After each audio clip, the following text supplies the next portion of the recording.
All right, so the pennant race is on, at least as far as the Indians are concerned. And Las Vegas had to change some odds as far as the American and National League are concerned for the World Series.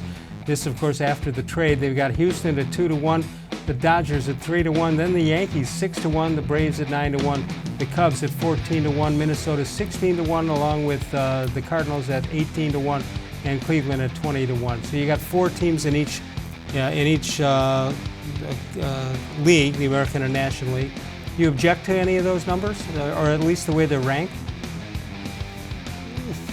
It's about right. I mean, yeah, the Cubs feel a little high to me. So do the Cardinals.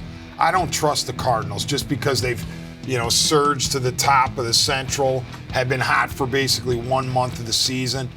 But then you could say, well, how do you trust the Indians? They haven't been hot that much longer. Although, if you're a baseball fan, you got to look ahead at the next 6-8 weeks with the races. How about the National League Central? Everybody's right in the middle of it. Cincinnati somehow thinks they can jump back in, although I think 7 games is too much. Brian, are you able to put that list back up, please? I wanted to see if a team is missing. I thought I do. Are the Brewers on there? No. I mean, that's a little bit of a surprise to me. The Westgate Las Vegas Superbook. That they're being disrespected like that. I know they're scuffling a little bit as of late, but they were still 1 game away from the World Series last year, and they have a lot of good players. So I'm kind of surprised about the Brewers not being in the top 8. 216-575-0403. Now we get a chance to look at tonight's starting lineup, and you compare it to other lineups. This is pretty good, D-Man. Yeah. Francisco-Lindor will lead it off, followed by Mercado. Carlos-Santana will get our first look at Yasiel-Puig, number 66. Jose-Ramirez, who looks like... Are you ready to just announce that he's back? Pretty much. Yeah, we got to. Franmil-Reyes, number 6. A Franimal.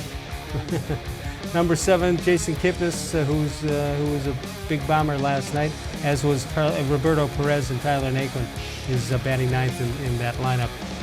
Pretty powerful. I mean, think of what the Indians have done theoretically, or what they want done, where they used to be a team that didn't like strikeouts, and now look at this, almost everybody's swinging for the fences.